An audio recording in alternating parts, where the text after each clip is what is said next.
Memulai cerita ini dari Pulau Buru. Di tahun 1969, Pulau Buru dijadikan sebagai tempat pemanfaatan para tahanan politik G30S. Tahun 1969. Dan di sana para tahanan kemudian dimanfaatkan untuk membuka lahan, kemudian menanam minyak kayu putih, dan juga pembuatan jalan dan sebagainya. Dari semua tahanan yang ada di Pulau Buru, tentunya sudah ada satu nama yang tentunya familiar untuk kita semua. Beliau adalah penulis terkenal Indonesia, yaitu Pramudia Anantatur, yang kita sudah tahu tentunya historinya seperti apa. Nah, ketika di tahun 1973, Pak Pram diberikan kebebasan untuk menulis di Pulau Buru, meskipun dengan penjagaan yang ketat. Nah, disitulah peran teman-teman tahanan beliau mengambil peran. Salah satunya adalah mencarikan referensi, kemudian mengumpulkan tinta yang akan digunakan beliau untuk mengetik dan sebagainya. Nah, tahanan-tahanan politik ini yang menjadi rekan dari Pram, salah satunya adalah satu orang pria yang ia kenal lewat surat menyurat yang rahasia. Nah, ketika di tahun 1978, pria ini kemudian dibebaskan dari Pulau Buru. Ketika dibebaskan, ia kemudian berpamitan dengan Pak Pram, yang justru malah dikagetkan karena beliau dititipi naskah-naskah dari Pak Pram dari Pulau Buru. Naskah itu kemudian kita kenal dengan naskah Bumi Manusia, dan kemudian naskah Ensiklopedia Citrawi Indonesia. Ketika disodorkan naskah tersebut, beliau kebingungan bagaimana cara membawanya. Sedangkan untuk menulis saja di Pulau Buru itu sudah sangat kesusahan dengan penjagaan yang ketat.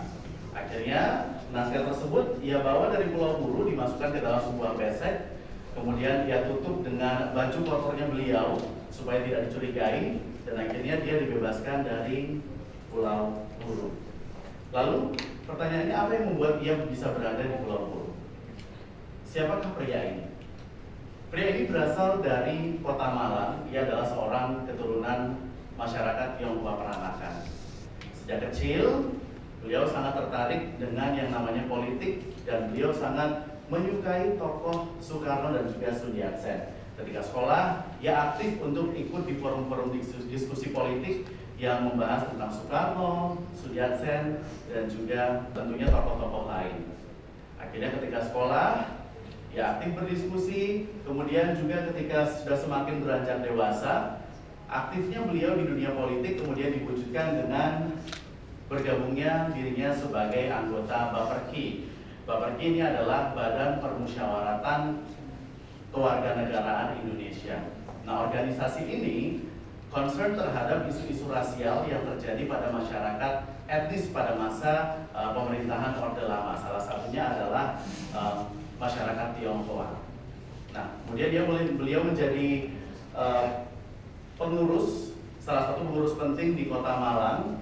Dan kemudian selama aktif di Baperki di tahun 1962, setelah ia lulus dari SMA, kemudian dia mengikuti sekolah jurnalistik. Sebagai masyarakat Tionghoa tentu saja ini aneh, karena memang biasanya masyarakat Tionghoa itu tidak terjun ke dunia jurnalistik, melainkan biasanya menjadi pengusaha atau memegang usaha-usaha yang sudah sebelumnya diturunkan oleh keluarganya. Namun karena orang tuanya ini adalah orang tua yang cukup demokratis begitu ya, kemudian dia diperbolehkan untuk mengambil jalur jurnalistik. Akhirnya dia bersekolah kursus jurnalistik, dan akhirnya bekerja di Harian Trompet Masyarakat di Kota Malang pada waktu itu sejak tahun 1962. Nah, ketika beliau menjadi wartawan di Harian Trompet Masyarakat, tentunya berbagai macam liputan ini sudah ia ikuti.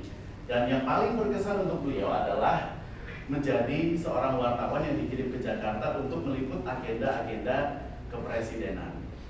Nah, ketika di sana, ia kemudian ketemu dengan tokoh yang selama ini ia idam-idamkan, yaitu tokoh Soekarno.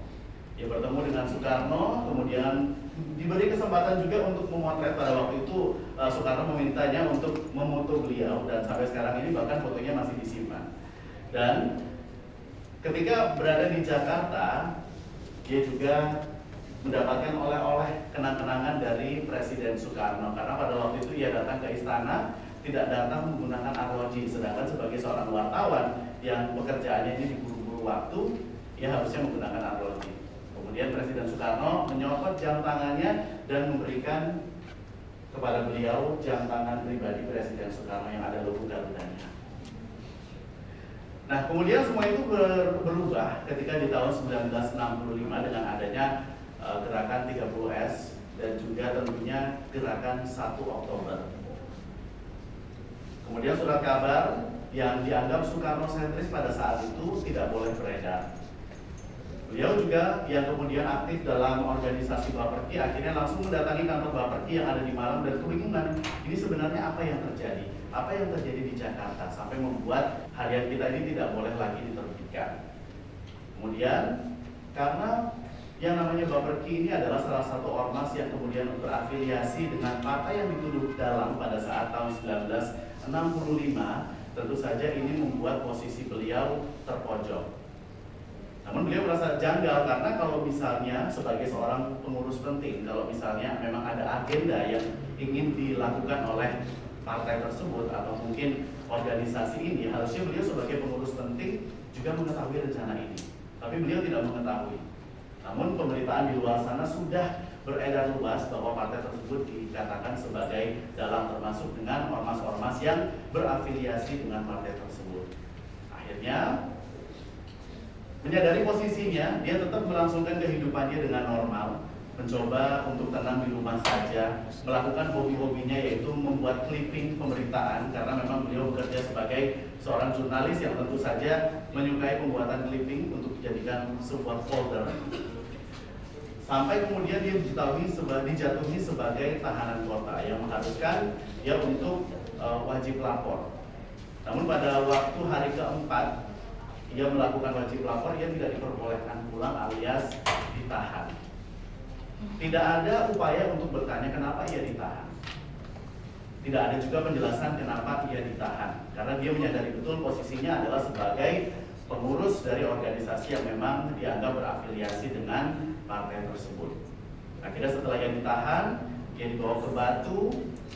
Ketika ia ditahan di Batu, kemudian mamanya mengunjunginya dan mengatakan, setelah kamu ditahan, ada beberapa orang yang datang ke rumah yang mengaku sebagai kesatuan aksi. Mereka kemudian datang dan mengambil seluruh koleksi pustaka yang ada di rumah beliau. Buku-buku yang selama ini ia sukai mengenai Soekarno, kemudian mengenai surat kabar juga yang ia clipping, sebagian kemudian diambil dan dibakar. Dari situ kemudian dia tentu saja merasa sedih.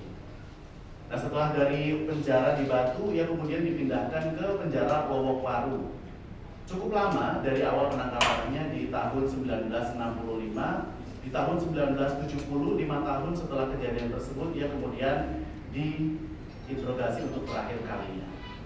Diinterogasi untuk terakhir kalinya dan ditanya apakah keterlibatan beliau di tahun 1965. Tentu saja beliau yang tidak tahu apa-apa kemudian beliau menjawab tidak tahu dan akhirnya ia dijatuhi vonis untuk dipindahkan ke Pulau Buru. Itulah bagaimana kisah akhirnya dia bisa berakhir di Pulau Buru dan kemudian bertemu dengan Pramudia Anantatur. Nah, sekarang kita kembali ke tahun 1978. Ketika ia berlayar kembali ke Pulau Jawa dan menyandang status bebas dari Pulau Buru. Yang menjadi pertanyaan adalah lalu apa yang harus dia lakukan setelah itu? Sedangkan di tahun 1978 ketika ia bebas, dia diberi gelar khusus di belakang namanya yaitu ET. Nah, gelar ini kemudian membuat dia tidak bisa bekerja dimanapun. Jadi ET adalah singkatan dari Ekstapol atau mantan tahanan politik. Jadi setelah nama kemudian di belakang ditaruh gelar ET.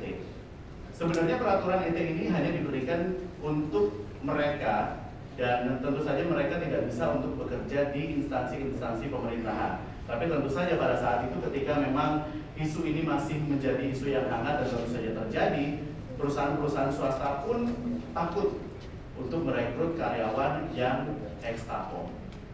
Akhirnya dengan modal pinjaman dari rekan-rekan di Malang, dia kemudian membuka usaha sablon. Menyablon ke Malang, ternyata kemudian dia mengingat di tahun ketika dia bekerja sebagai seorang wartawan, dia pernah mewawancarai seorang Haji Mas Agung yang tentunya memang dinilai ulet dalam membangun usahanya. Kemudian akhirnya dia datang ke Surabaya Terus dia diajak ke Jakarta pada waktu itu untuk datang ke perpustakaan Idayu Agung Jakarta. Dari situlah dia kemudian belajar bagaimana cara mengelola sebuah perpustakaan yang independen. Setelah dari perpustakaan Idayu, masih di Jakarta, dia kemudian datang ke rumah Pramudia Anantatur untuk sekedar reuni dan juga ngobrol-ngobrol. Dari situlah kemudian terjawab rasa penasarannya dari mana Haji Mas Agung ini mengetahui beliau ini. Karena memang ternyata Pak Pram yang menyodorkan nama beliau untuk bekerja bersama dengan Haji Mas Agung. Setelah itu kemudian dia diangkat sebagai sekretaris pribadi Haji Mas Agung, namun itu semua berakhir di tahun 1990. Sebenarnya ketika dia bekerja di perusahaan Haji Mas Agung, hidupnya cukup normal. Dia bekerja, mendapatkan gaji dan bahkan menikah dengan seorang wanita yang dia cintai.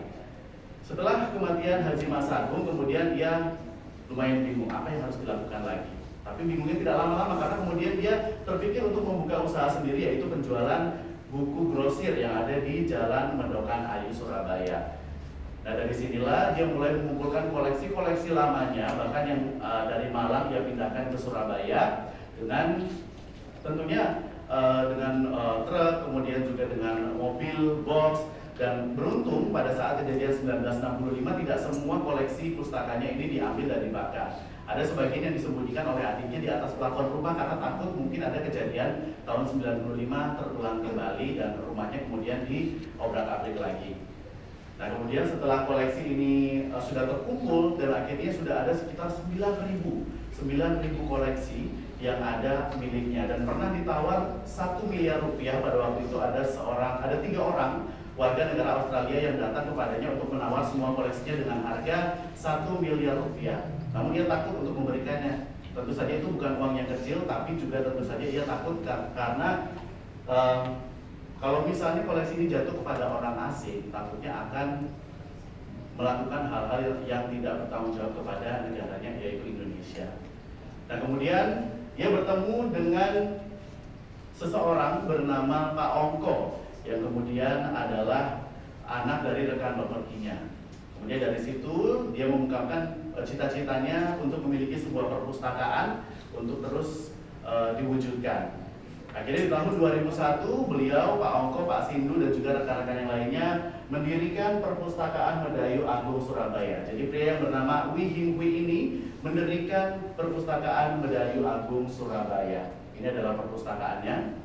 Dan sejak saat itu perpustakaan Medayu Agung melayani masyarakat yang ingin sekedar mencari data untuk penelitian dari dalam dan luar negeri, kemudian untuk yang sekedar ingin membaca, dan tentunya ini adalah koleksi-koleksi dari perpustakaan Medayu Agung Surabaya. Di tahun 2004, perpustakaan ini pernah mendapatkan penghargaan Surabaya Academy Award kategori Board Preference untuk perpustakaan Medayu Agung. Di tahun 2014, dia juga mendapatkan penghargaan rekor muri sebagai kolektor surat kabar terlengkap sejak awal terbit.